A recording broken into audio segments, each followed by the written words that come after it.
Queridos amigos, bienvenidos, ¿cómo están? Bienvenidos a otro programa. Estaba con mucho deseo, con muchas ganas de que llegara el día de grabar. Estoy entusiasmado con este proyecto. Quiero agradecer por todo el apoyo que llega. Y bueno, hoy nos toca continuar, si bien recién hemos comenzado. Hoy nos toca continuar con el estudio en escatología. Ahora se va poniendo más interesante la cosa. Yo reconozco en la lectura de este libro, que le he hecho muchas veces, reconozco que como todo, el desarrollo de las ideas que expresa el autor es un poco lento, pero es muy interesante a medida que vamos avanzando. Todavía no hemos entrado en materia escatológica, tengámoslo presente, esto es fundamental. Todavía no hemos entrado ni siquiera en la historia de la interpretación, pero estamos poniendo las bases de un estudio que nos va a llevar bastante tiempo. Entonces es fundamental que le demos tiempo a esto, que vayamos poniendo las bases, los cimientos del marco teórico de toda esta cuestión, para que después no nos queden fichas en este rompecabezas sin poner. Tenemos que ir paso a paso. Hemos hecho una introducción al contexto histórico de la obra, escrita en 1958. Hemos pasado también por la introducción de lo que se denomina el método de interpretación alegórico en el audio, en el video anterior. Y hoy nos toca entrar en una materia interesante, que es, en contraste con el método de interpretación alegórico que usa la escuela que niega, de alguna manera, esto hay que decirlo, la escuela amilenialista o postmilenialista, que niega que Cristo vaya a ser una irrupción en la historia actual, porque al fin y al cabo se trata de esto. ¿Cuál es la diferencia entre estas dos escuelas? Entre el premilenialismo y el postmilenialismo. Básicamente son estos dos antagonismos ideológicos. ¿Cuáles son las diferencias? Yo creo que no se podría decir mejor, si hay que simplificar esto al extremo. Yo creo que la mejor manera, tal vez haya otra mejor, pero se me ocurre esta. La mejor manera de marcar las diferencias entre estas dos posturas en cuanto a la profecía es que una cree que Cristo puede llegar de manera inminente y revertir el estado de la historia. Otra cree que esto no va a pasar de ninguna manera, que primero la cristiandad tiene que evangelizar el globo para que, como condición, para que Cristo llegue finalmente y establezca su reino.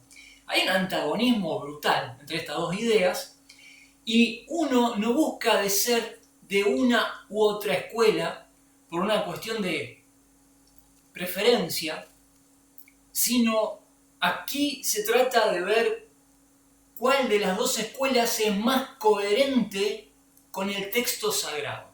Tengo siempre la Biblia a mano como una cuestión de imagen simbólica, aunque yo en el papel prácticamente no la uso más, uso todo electrónico, y sí, olvídate, ya la Biblia en papel es rarísimo.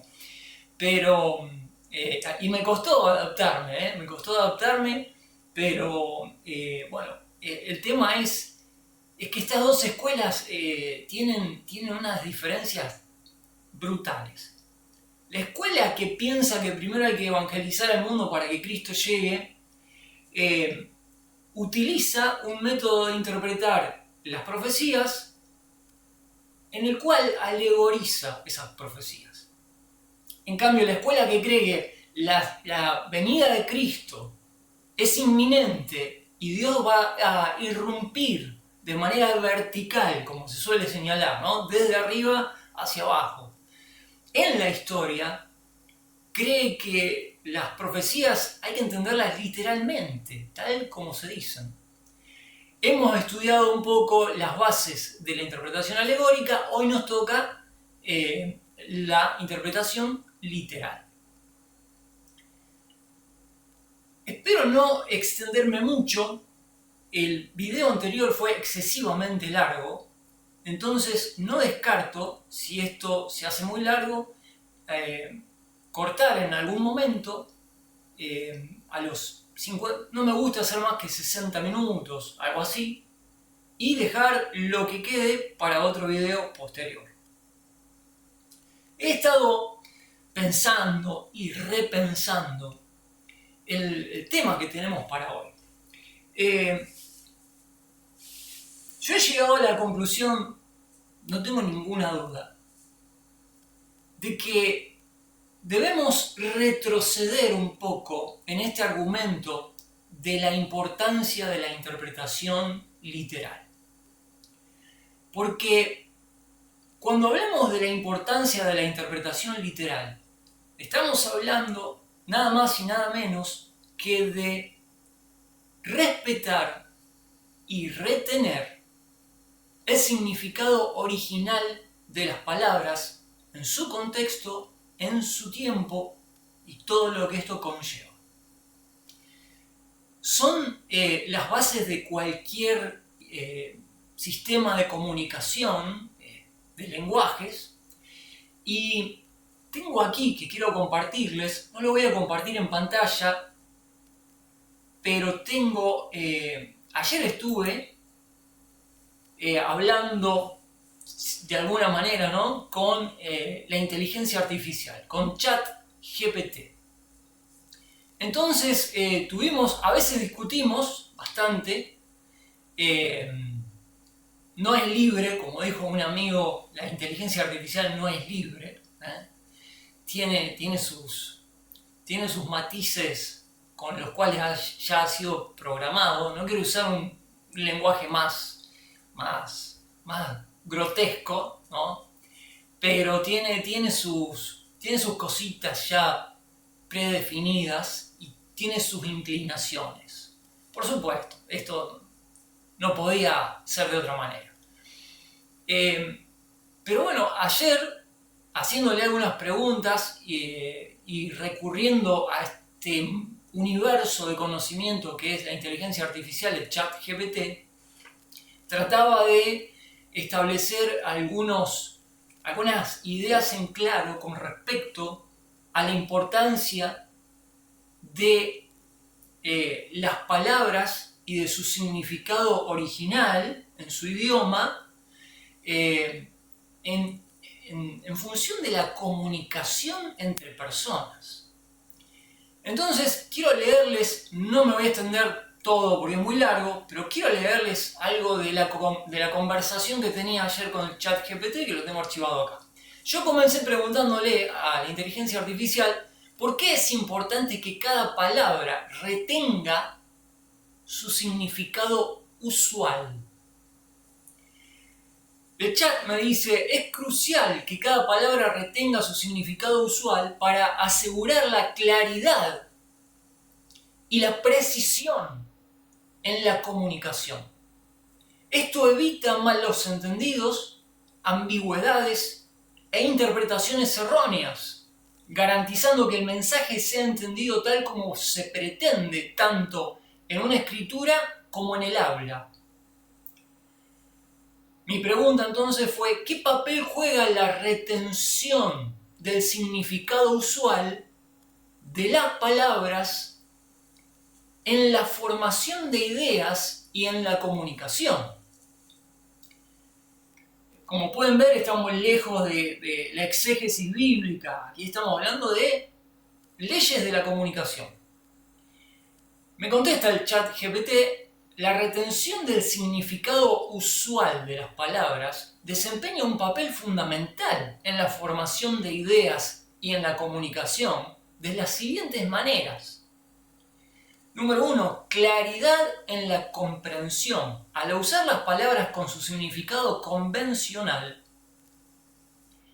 se facilita que los demás comprendan las ideas de manera precisa y sin confusión. Segundo, coherencia en el pensamiento. Las palabras con significados estables, voy a enfatizar algunas palabras, permiten construir y desarrollar ideas de manera lógica y consistente. Número 3. Eficiencia en la comunicación. El uso de significados estándar reduce la necesidad de explicaciones adicionales, haciendo la comunicación más directa y eficiente. Número 4. Facilita la interpretación y el debate. Cuando las palabras se usan consistentemente, es más fácil analizar, discutir y comparar ideas o argumentos. Claro, todos jugamos con las mismas reglas del juego. Le pregunto entonces al chat, llevemos esto al terreno neurolingüístico. ¿Cómo funciona la mente a la hora de asociar ideas, elaborarlas y expresarlas lingüísticamente? ¿Y cuál es la importancia de que cada palabra tenga asignado un uso específico? Esto es algo que a mí me interesa mucho y se lo pregunto porque también va de la mano con, ya vamos a ver, el método de interpretación literal que usa la escritura, que usa esta escuela de la escritura. Me contesta el chat. En el ámbito neurolingüístico, la mente humana asocia, elabora y expresa ideas lingüísticamente mediante una serie de procesos complejos que dependen del uso específico de cada una de las palabras. Aquí hay una explicación más detallada. Voy a leer los títulos que me ponen, no la definición de cada título. Asociación de ideas. Procesos cognitivos. Bueno, leo un poquito. La mente asocia ideas a través de redes neuronales que conectan conceptos y experiencias previas. Estas asociaciones se forman a partir de patrones de actividad neuronal que se activan cuando se procesan palabras y conceptos. Importancia del uso específico de las palabras. Las palabras con significados específicos, escuchen bien, activan asociaciones precisas y consistentes en estas redes neuronales, facilitando la conexión adecuada entre ideas relacionadas. Por ejemplo, la palabra manzana activa conceptos específicos sobre frutas, colores y nutrición, y no otros. Segundo, elaboración de ideas. Primero era asociación de ideas, segundo, elaboración de ideas. En los procesos cognitivos, el cerebro elabora ideas mediante la integración de información sensorial, emocional y cognitiva. Esto implica la manipulación de representaciones mentales para formar pensamientos coherentes. Las palabras con significados estables permiten a la mente manipular representaciones claras y precisas. El uso específico, El uso específico de las palabras garantiza que las ideas se construyan sobre una base de significados bien definidos, facilitando el razonamiento y la creatividad. Fíjense la importancia de la retención del significado usual de las palabras cuando no solo nos comunicamos, sino asociamos ideas y elaboramos por medio del habla un discurso. Bueno, expresión lingüística, etcétera, etcétera, etcétera. No me quiero extender demasiado. Entonces, afirmo y pregunto. Muy bien. Entonces, se puede decir que el progreso del pensamiento humano se ha alcanzado gracias a que las personas han establecido convenciones lingüísticas que buscan retener el significado usual de las palabras. En otras palabras, gracias a que retenemos el significado de las palabras, ¿podemos construir ideas cada vez más complejas? Pregunto. Me contesta, sí. Se puede afirmar que el progreso del pensamiento humano ha sido facilitado significativamente por las convenciones lingüísticas que retienen el significado usual de las palabras. Este proceso ha permitido la construcción de ideas cada vez más complejas. Aquí se explica cómo funciona esta dinámica. Bueno, un choclo que tengo acá que me encantaría compartírselo, pero no quiero ser demasiado denso. Voy a leer los títulos. Estandarización del significado, construcción de ideas complejas, construcción de ideas, a continuación, importancia de la retención del significado usual de las palabras. Bueno, llega un punto en el cual concluye, yo le hago la última pregunta, pero él concluye en cuanto a ese punto, dice, el establecimiento y la retención de convenciones lingüísticas, aquello en lo cual todos nos ponemos de acuerdo, en el que hablamos todos un mismo idioma y las palabras tienen un mismo significado, no me vengan a cambiar el significado de las palabras. Ok. El establecimiento y la retención de convenciones lingüísticas han sido esenciales para el progreso del pensamiento humano. Al garantizar que las palabras tengan significados claros y consistentes, se ha facilitado la comunicación efectiva, la acumulación de conocimiento y la capacidad de formar ideas cada vez más complejas. Esto ha permitido avances significativos en diversas áreas del conocimiento y ha fomentado el desarrollo de la civilización humana. Claro, ustedes me dirán, Diego, ¿qué tiene que ver esto con el método de interpretación literal? Y yo te voy a decir, esto tiene que verlo todo con ese método. Porque al final mi objetivo es demostrar de alguna manera el absurdo que significa utilizar un sistema de interpretación de las profecías en el cual las palabras dejan de tener su significado usual. ¿Por qué capricho uno va a cambiar todas las convenciones lingüísticas? Lo voy a decir. Es un capricho y se debe al hecho de que la escritura no se ajusta a algunas ideas preconcebidas que tienen algunas escuelas sobre las profecías. Como no te queda otra, lo que vas a tener que hacer es cambiar el significado usual de las palabras y de las convenciones lingüísticas.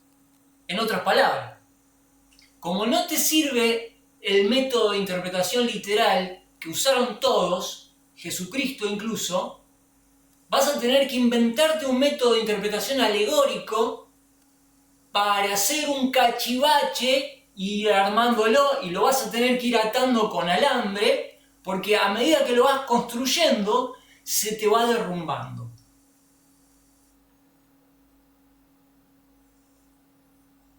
El establecimiento y la retención de convenciones lingüísticas han sido esenciales para el progreso del pensamiento humano. Al garantizar que las palabras retengan significados claros y consistentes, se ha facilitado la comunicación efectiva, la acumulación de conocimiento y la capacidad de formar ideas cada vez más complejas. Esto ha permitido avances significativos en diversas áreas del conocimiento y ha fomentado el desarrollo de la civilización humana. ¿Cómo puede ser que una escuela de la escatología bíblica vaya en contra de la lógica más sustancial de todas, que es cambiar las reglas del juego del lenguaje? Alguno me dirá, alguno un poquito ya con conocimientos avanzados me dirá, no, pero hay parábolas en la Biblia. Jesucristo dice, yo soy la puerta. Y la respuesta a eso es muy simple. El concepto de puerta que nosotros tenemos viene del concepto literal.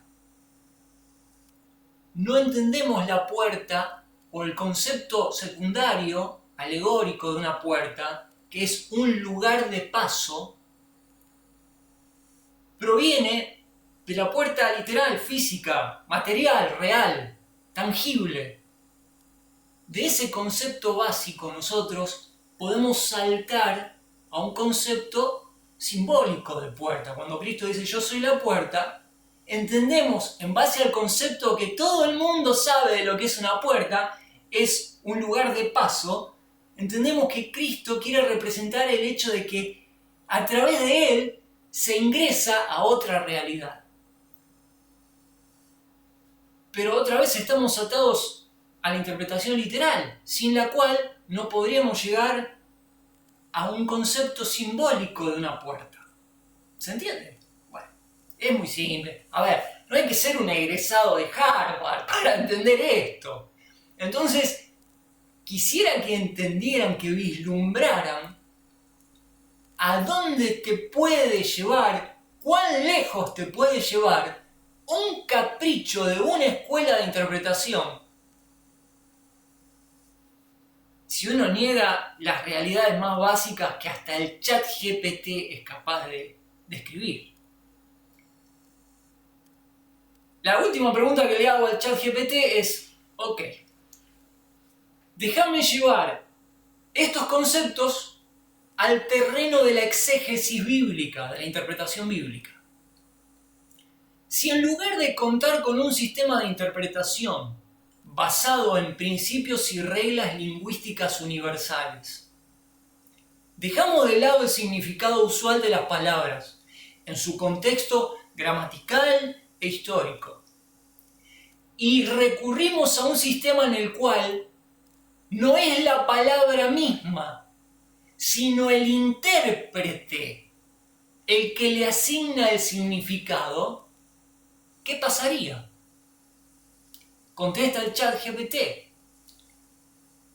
En el contexto de la exégesis bíblica, abandonar un sistema de interpretación basado en principios lingüísticos universales y el significado usual de las palabras, para adoptar uno donde el intérprete asigna los significados arbitrariamente, podría tener serias consecuencias. Número 1. Pérdida de objetividad. Interpretaciones subjetivas. Cuando el intérprete asigna significados según su criterio, las interpretaciones se vuelven altamente subjetivas, reflejando las perspectivas individuales en lugar de una comprensión objetiva del texto. Número 2. Inconsistencias. Las interpretaciones pueden variar ampliamente entre distintos intérpretes. Lo que lleva a inconsistencias en la comprensión del mensaje bíblico. Claro, Pepe dice, no, para mí esto significa rayos y centellas.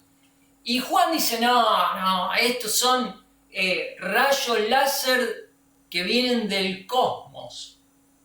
Y así infinitamente.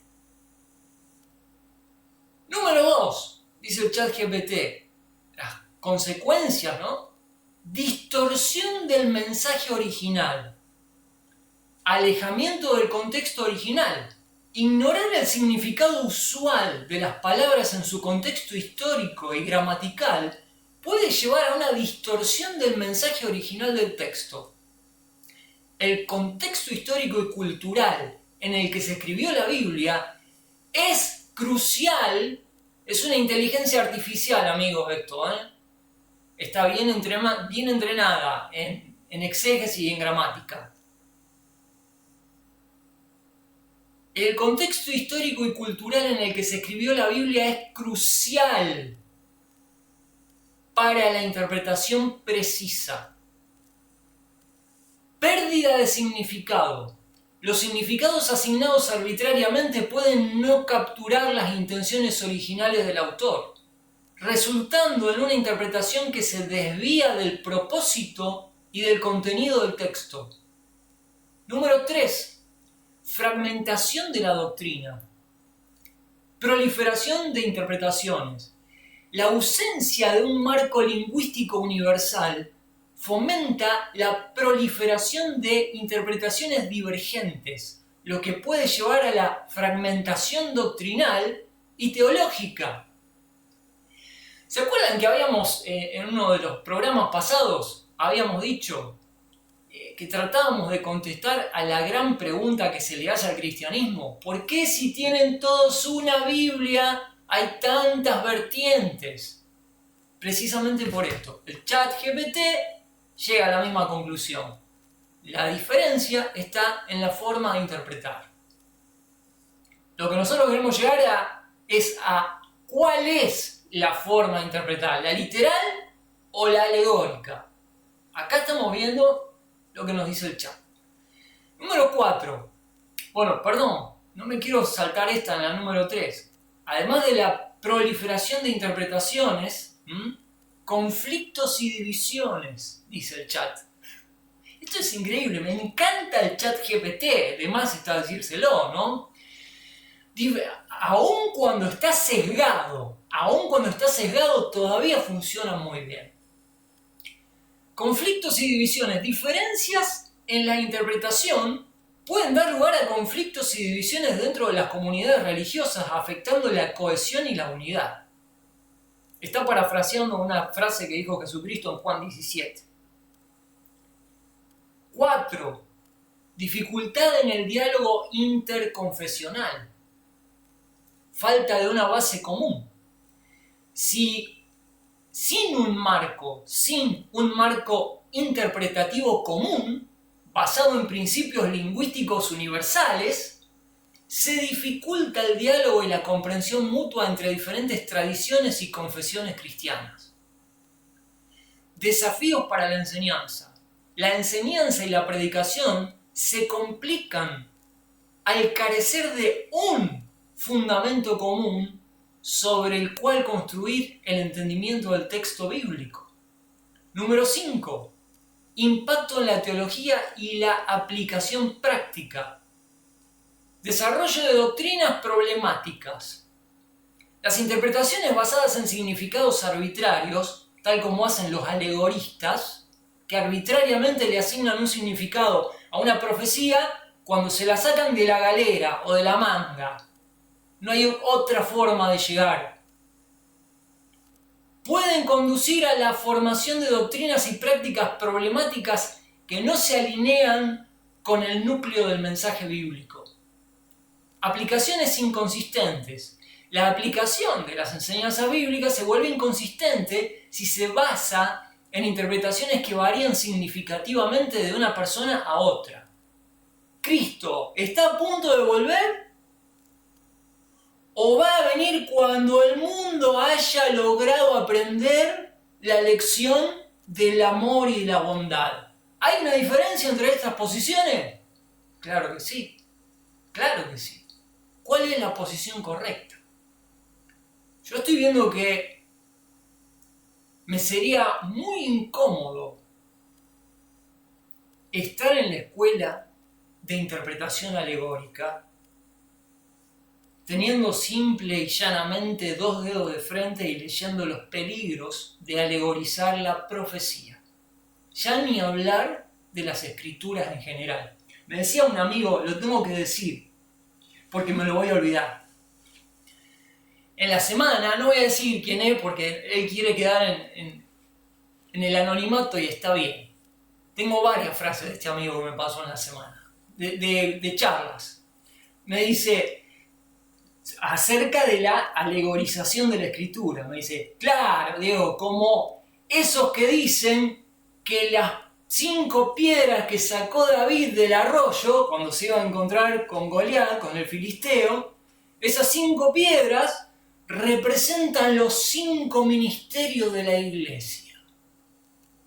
Bueno, cerramos acá, amigos, se terminó el programa. No, vos después de una cosa así, no podés continuar con nada.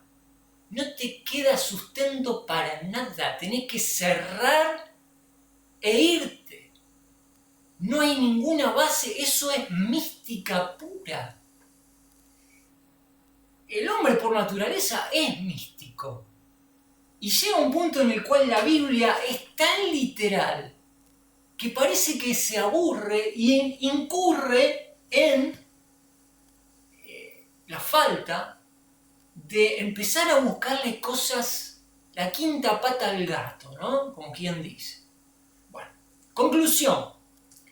Adoptar un sistema de interpretación donde el significado de las palabras dependen del intérprete, en lugar de depender de principios lingüísticos universales y del contexto histórico y gramatical, comprometería la objetividad, la coherencia y la precisión en la exégesis bíblica.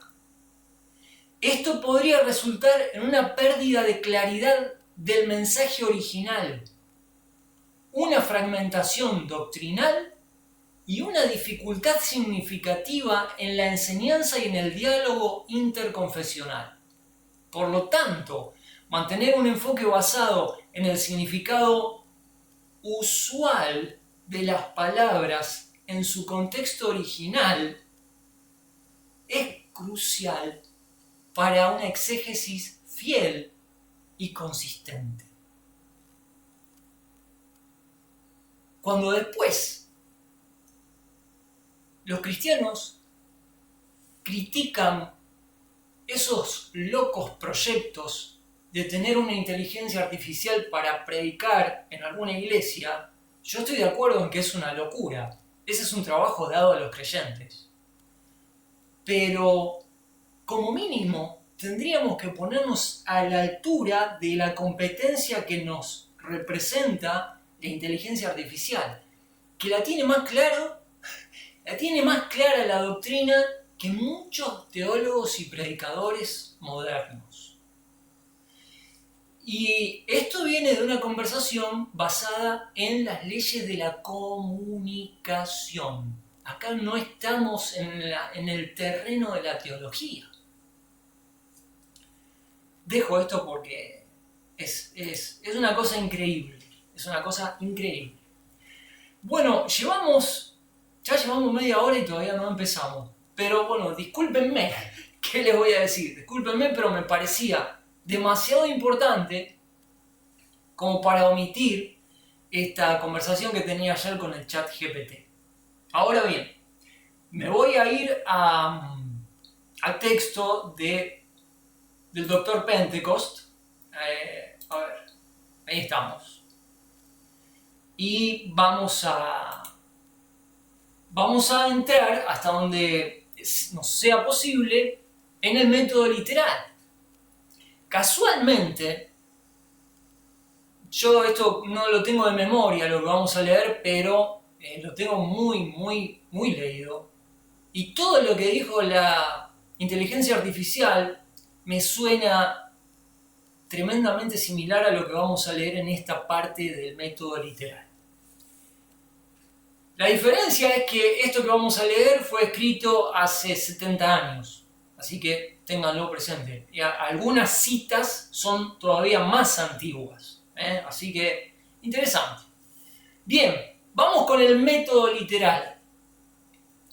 En oposición directa al método alegórico de interpretación está el literal o método gramático histórico. Gramático histórico creo que lo explicábamos la vez pasada, pero por las dudas vamos a repasar porque va a salir muchas veces esto. El método literal, también denominado método de interpretación normal o gramático histórico, Las palabras gramático-histórico significa que la interpretación debe basarse en el significado original de las palabras que están escritas, y esas palabras deben ser analizadas en el contexto histórico en el cual se dijeron. Quiere decir, hay que tener una precisión de lo que quisieron decir los que hablaron o escribieron cuando ese texto fue escrito en su cultura. Hay que entender primero qué estaban diciendo en aquel momento, en aquel entonces, y eso por medio del estudio de la gramática del texto y del contexto social, cultural, religioso, político, económico, etc., se puede llegar a un buen entendimiento de lo que querían decir unos a otros en ese tiempo. Este es el trabajo que los pastores normalmente no se toman, y toman las escrituras y la lanzan directamente al público sin una previa exégesis para llegar después a la hermenéutica. La exégesis es el estudio del texto en su contexto. Gramática, historia.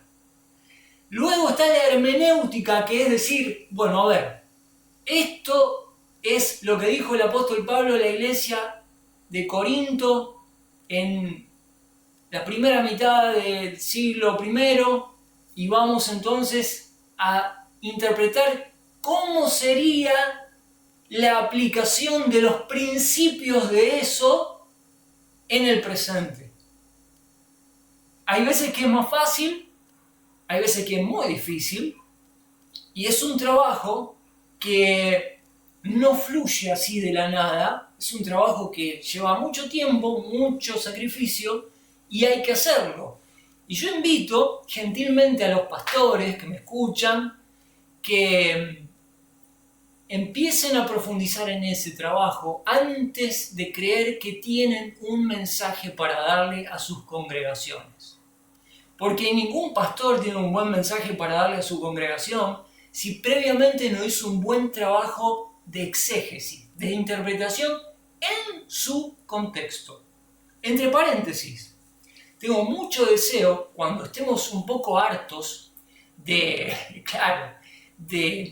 escatología, tengo muchos deseos de ir intercalando un estudio sobre el Evangelio de Mateo, un estudio que vengo haciendo hace años y que me parece fundamental porque del Evangelio de Mateo, como ejemplo, suelen darse enseñanzas a los creyentes de la iglesia de este tiempo que no corresponden en absoluto.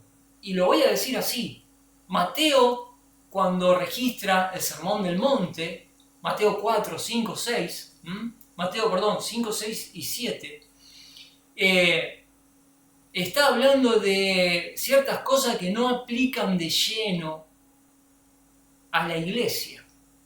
Hay principios, sí, pero el contexto nos indica que Jesucristo estaba hablando a Israel, ofreciéndole un reino, y no está hablando a la iglesia como sí lo hace el apóstol Pablo en sus epístolas, que para eso están. Hay una inmensa diferencia entre Mateo y las epístolas de Pablo que hay que contrastar incluso, porque aunque suenan parecidas, no son lo mismo. Todo tiene que ver con la exégesis, con el estudio de la escritura en su contexto y su posterior aplicación práctica. Vuelvo entonces a esto. En oposición directa al método alegórico de interpretación está el literal, el método gramático histórico. Definición del método literal. El método literal de interpretación es aquel que da a cada palabra el mismo significado básico exacto que se le daría en su uso normal, ordinario, acostumbrado, bien sea empleado en escrito, al hablar o al pensar. Esto es usar las mismas reglas para todos. y que la autoridad quede en el texto y no en el intérprete, que ha sido el gran dilema del cristianismo, especialmente de la Iglesia de Roma, ¿no? Que se arroga la autoridad sobre la Escritura, cuando en realidad la autoridad está en la Escritura sobre los creyentes. Se denomina método gramático histórico para hacer hincapié en el hecho de que el significado debe determinarse tanto por sus consideraciones gramaticales como históricas. Rand define el método como sigue: lo que una palabra designa de costumbre, que sea socialmente reconocido, es el significado literal de dicha palabra. El significado literal de una palabra es, pues, lo que ella designa de costumbre, básica y socialmente. El significado espiritual o místico de una palabra o expresión es el que surge después de su significado literal y depende de este para su existencia. Como estábamos diciendo, el significado, vamos al concepto de puerta, ¿no? Podemos hablar de un significado alegórico de puerta, como lo usó Cristo de sí mismo cuando dijo: yo soy la puerta, el que por mí entrare será salvo. Ese significado simbólico de puerta obedece a un significado previo básico que hay en nuestra mente de puerta, que es el significado literal. Todo símbolo depende de un significado literal. Principalmente es el significado literal el que sustenta a un símbolo cuando un símbolo es utilizado, no al revés. El significado, interpretar literalmente significa ni más ni menos que interpretar en términos de significación normal o usual. Cuando el manuscrito altera esa significación, el intérprete cambia inmediatamente su método de interpretación. Cuando el manuscrito empieza a hablar en forma de parábola, por ejemplo, Israel es una viña, ¿no? Y empieza a hacer un paralelo entre la viña e Israel, entonces, cuando el texto cambia, voy a decirlo como dice acá, cuando el manuscrito altera esa significación, entonces el intérprete tiene la autorización del texto para cambiar su método de interpretación. Es el texto el que manda, no el que interpreta. La evidencia, vamos entonces a la evidencia del método literal. Esto es muy importante porque todos nosotros nos queremos basar en evidencia, ¿no? ¿Cuál es el método que debe usarse? Bueno, fuerte evidencia se presenta para sostener el método literal de interpretación. Rand da un resumen amplio. Él dice: en defensa del enfoque literal se puede argumentar A, que el significado literal de las oraciones es la forma normal de todos los idiomas. B, que todos los significados secundarios de documentos, parábolas, tipos, alegorías y símbolos dependen para su propia existencia del significado literal previo de los términos. C, que la mayor parte de la Biblia tiene sentido adecuado cuando se interpreta literalmente. D, que el enfoque literal no descarta ciegamente las figuras de dicción, símbolos, alegorías y tipos, sino que si la naturaleza de la oración así lo requiere, fácilmente acepta el segundo sentido de simbólico. Que este método es el único obstáculo cuerdo y seguro para las imaginaciones del hombre. Yo acá pondría pausa y haría un estudio de 10 horas,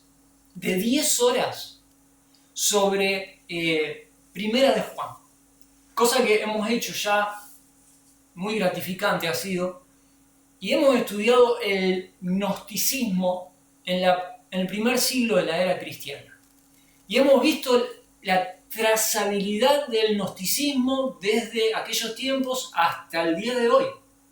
Y cómo, por no tener esa escuela mística, por no tener un método de interpretación fijo, las imaginaciones de ellos no tienen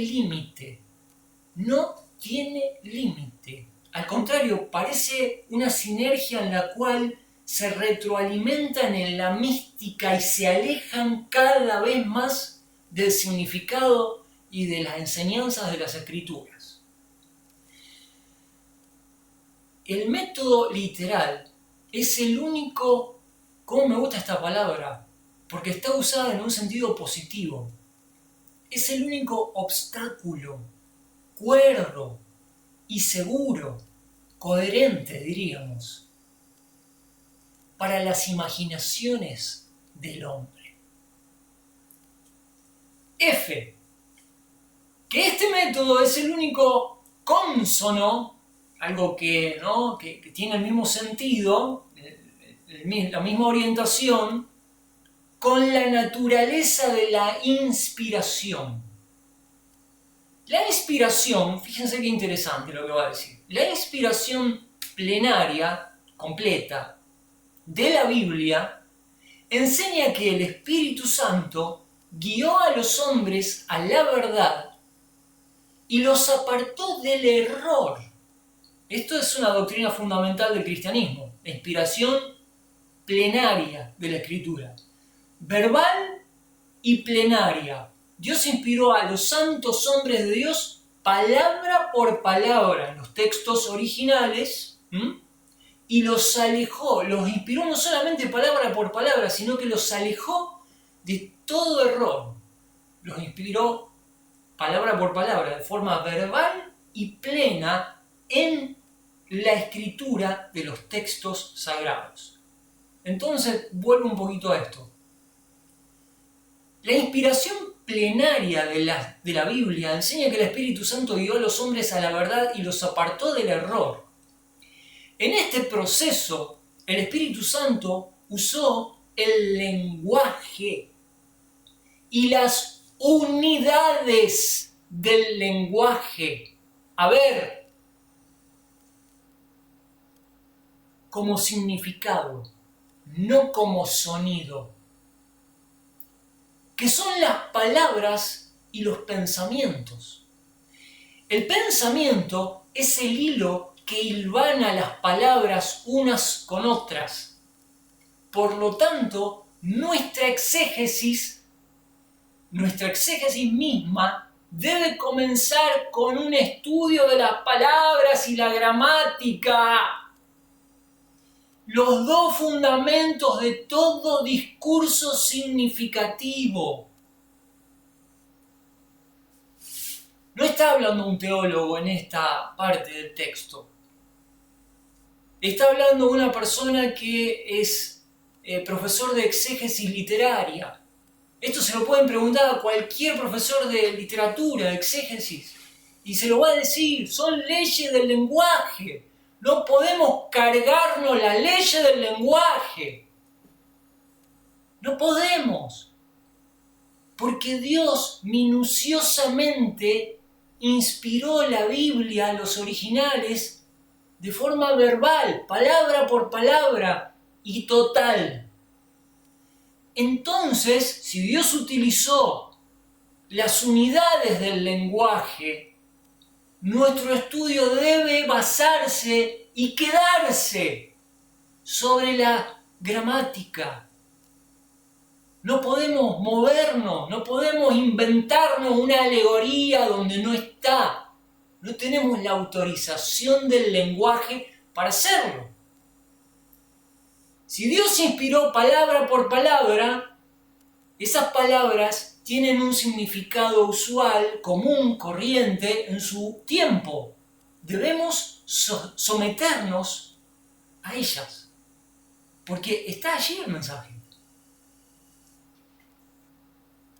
Por cuanto Dios dio su palabra como revelación al hombre, es de esperarse que su revelación fuese dada en términos tan exactos y específicos que sus pensamientos fuesen comunicados y comprendidos con exactitud cuando fuesen interpretados de acuerdo con las leyes de la gramática y la dicción.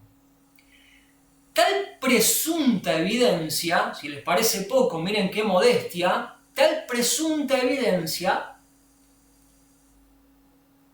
favorece la interpretación literal, ya que un método alegórico de interpretación nublaría el significado del mensaje dado por Dios a los hombres. El hecho de que las Escrituras indican continuamente que las interpretaciones de lo que ya había sido escrito son literales, añade evidencia en cuanto al método que debe ser empleado al interpretar la palabra. Quizá una de las evidencias más fuertes del método literal es el uso que hace el Nuevo Testamento del Antiguo. Cuando el Antiguo Testamento se usa en el Nuevo, solo se usa en un sentido literal. No tiene uno que estudiar sino las profecías que fueron cumplidas en la primera venida de Cristo, en su vida, su ministerio y su muerte, para establecer ese hecho. Ninguna profecía que haya sido cumplida completamente se ha cumplido de otra manera sino literalmente. Aunque se cite alguna profecía en el Nuevo Testamento para mostrar que cierto evento es un cumplimiento parcial de dicha profecía, como se hizo en Mateo 2, 17 y 18, pueden buscarlo, o para mostrar que un evento está en armonía con el programa establecido por Dios, como se hizo en Hechos 15, no necesita un cumplimiento no literal o negar un futuro cumplimiento completo, ya que tales aplicaciones de la profecía no agotan el cumplimiento de ella. Por lo tanto, tales referencias a la profecía no favorecen el método no literal. Este último párrafo hace referencia al hecho de que hay profecías que se han cumplido parcialmente, pero de manera literal. Esto no significa que hay que interpretarlas el resto de lo que falte, no necesita ser interpretado de otra forma que no sea la literal. Si una profecía en parte fue cumplida literalmente, es de esperarse que el resto también lo sea, como se hizo referencia aquí. Todas las profecías hechas en cuanto a Cristo, su ministerio, su venida, su muerte, su resurrección, todo fue cumplido literalmente. Es la evidencia que proviene de la Escritura. Les hago referencia de paso al video de José Luis con respecto a la profecía de Tiro y su cumplimiento literal. Es una evidencia apabullante. Bueno, a ver, que me parece que voy a tener que ir redondeando porque ya creo que llegamos al clímax, ¿no?, de lo que estamos diciendo, y ahora ya vamos bajando, ¿no? Vamos bajando la cuesta, y como no quiero que sea muy largo, vamos a ir redondeando un poco más. De estas consideraciones se puede concluir que existe evidencia para sostener la validez del método literal de interpretación.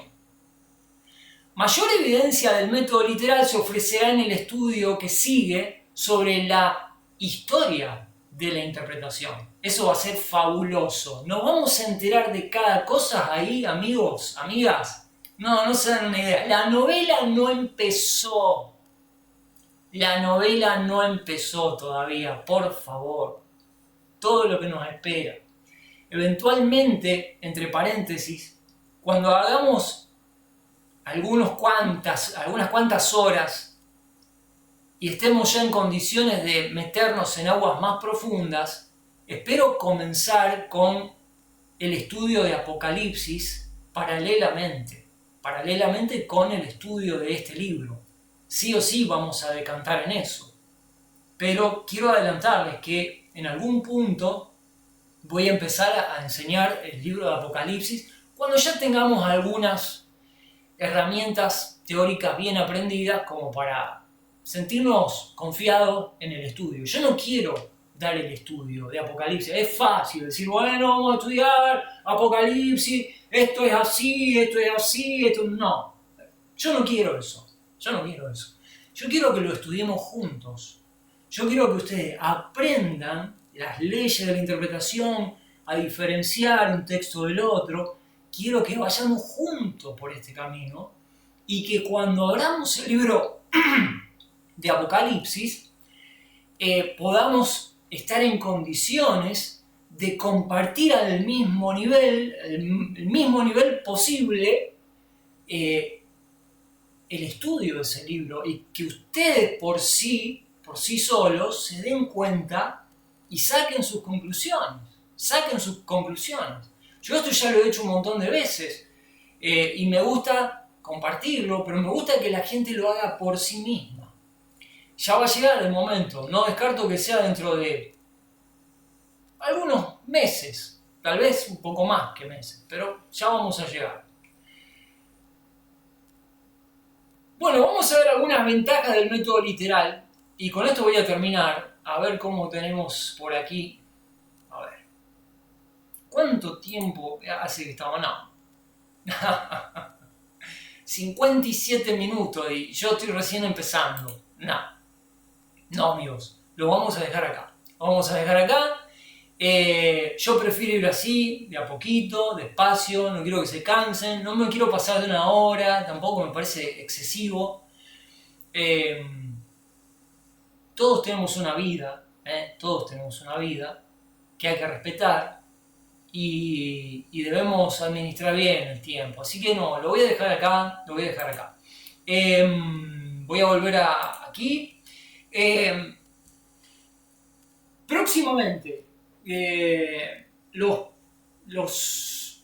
planes son tener a José Luis, que ya nos dio un lindo manjar con la profecía de Tiro, muy interesante.